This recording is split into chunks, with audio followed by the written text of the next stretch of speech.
Hey, liberal. Hello, liberal. Hey, listen up. Hey, how you doing? Climate change is pretty bad, huh? I know you're working hard. You're recycling. You've stopped using plastic straws. I know it's very good. Oh, you're going vegan soon. Wonderful. You're doing wonderfully, okay? And I bet you feel really good about yourself. But here is a slight problem.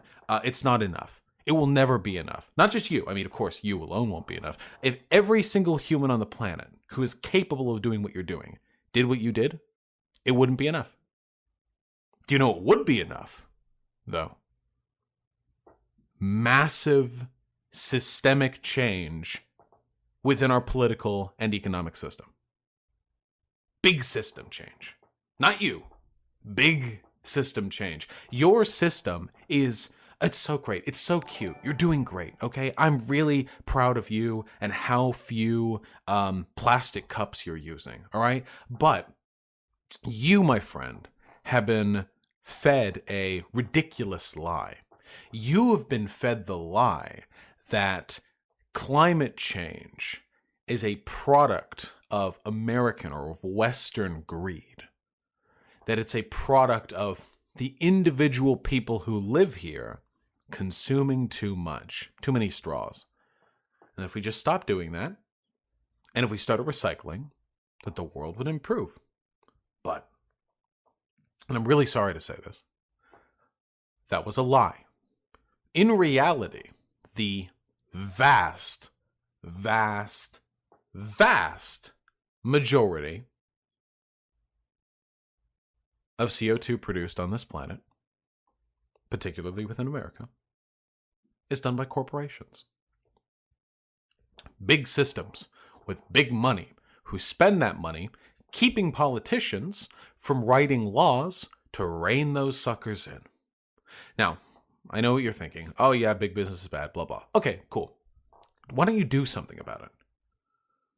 One thing you could do is to stop harping on about what the individual does with their time, with their money, whether or not they recycle, whether or not they're vegan, and spend a little bit more time calling for systemic change for the people who are actually harming the world. Because the way it feels to me is that you're not so much interested in making the world better and preventing climate change as you are with feeling like you're a part of the solution. That's the feeling I get from you, you know?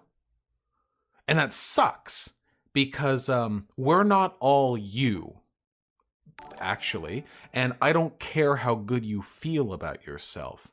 And when I see you on Twitter or on Reddit or on YouTube or Facebook or Twitch or whatever, prattling on about how people need to make more eco-conscientious decisions in their day-to-day life, I can't help but wonder, why are you leaving such a big part of the puzzle out of the equation? Why are you leaving? Why do you only focus on the individual change? When pressed on this, why do you dawdle off into some meaningless soliloquy on the strength of human innovation and the capacity for change we all hold within our hearts? Why is it that you are so dedicated to opposing climate change, but so utterly unwilling to name its causes, its real causes? It just makes me feel like you're a fucking lib, to be honest. It makes me feel like you're more interested in keeping the system the way it is now, even if it means the end of the earth, than you are with changing that system to not end the earth. You should stop relying on solutions that are fed to you by people who are actually responsible for the problem. The plastic straws don't mean shit. Minor change. But funny how California was willing to pass a law that so many people raged so hard against. Very unpopular, that plastic straw change, to a lot of people, but they are equally unwilling to pass any laws whatsoever to change the behavior of the corporations that are responsible for the majority of pollution and CO2 production within that state. That's a little strange, Don't you think? Why was California so willing to piss off voters, but so unwilling to challenge the comparatively minute portion of its demographic base that worked for a particular company? That's really weird. I wonder why. You know, and this is a true story, by the way. Back when I lived in Beverly Hills,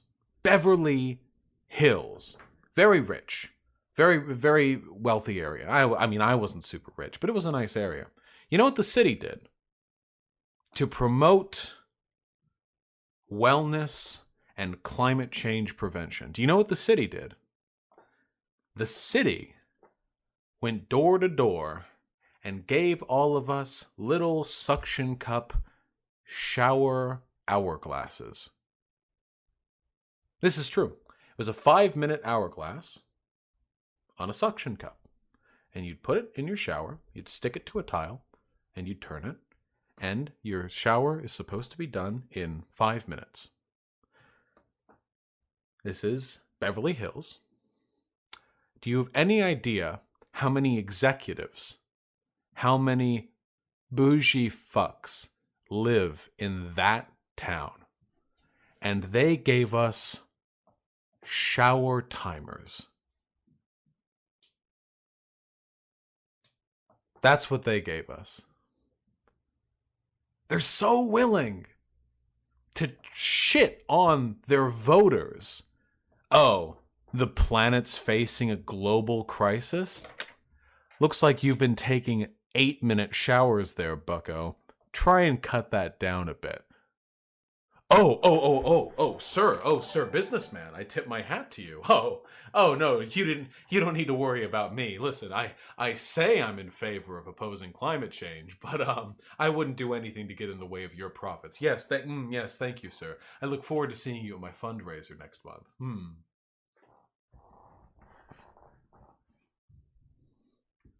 Big problems require big solutions.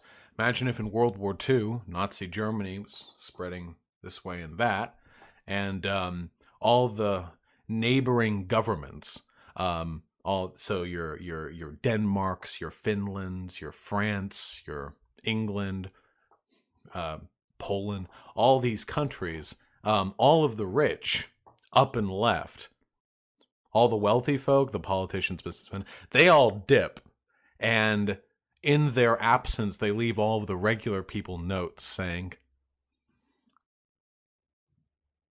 there are guns in the armories. Just do what you can as an individual to deal with this problem.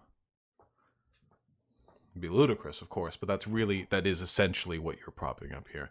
Your inaction, and that's exactly what it is, because I don't count not using plastic cups as action, is in large part responsible for the end of the world, the coming end of the world. And I beg of you, please drop your meaningless, hyperbolized affection for the system as it exists today in favor of one which doesn't threaten the planet.